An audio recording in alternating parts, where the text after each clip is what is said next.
Welcome to Monday. It's Meet the Press Daily. I'm Kasie Hunt in for Chuck Todd. House Democrats are moving toward impeaching President Trump within days. House Majority Leader Steny Hoyer told reporters there may well be a vote on impeachment on Wednesday. This morning, House Democrats introduced a single article of impeachment, backed by more than 200 members of the caucus, charging Trump with incitement of insurrection.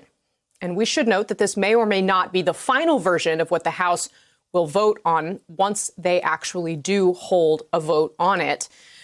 Democrats are also trying to pass legislation calling on Vice President Pence to invoke the 25th Amendment. It failed in a unanimous consent vote this morning, and they could hold a full House vote as early as tomorrow. At the White House, an increasingly isolated president has been walled off from his supporters on social media. Businesses and donors are abandoning him, and some congressional lawmakers appear to have grown increasingly distraught over his behavior, especially amid new revelations about last week's siege. As terrifying as it was to watch in real time, this attack was more sinister and dangerous than many initially believed. And we should warn you, some of the video you're about to see is pretty graphic.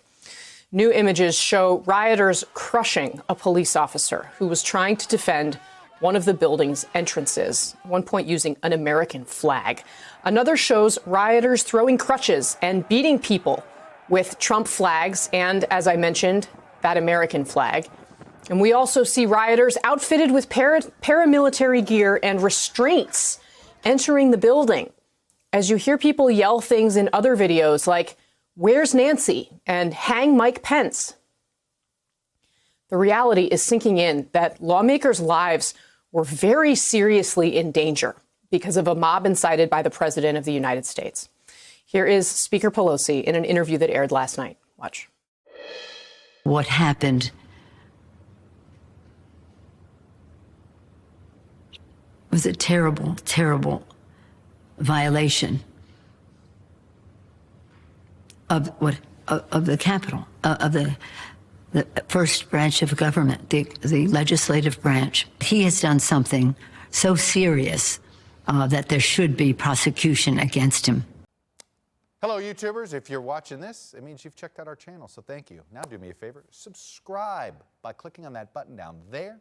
Click on any of the videos to watch the latest interviews and highlights from MTP Daily and MSNBC. You can get more Beat the Press content every morning in the First Read newsletter. If you're tired of content that you don't know anything about where it came from, you don't have to have that problem with us. NBC News, MSNBC, MTP, and the Meet the Press mindset right here for you on YouTube. Subscribe now.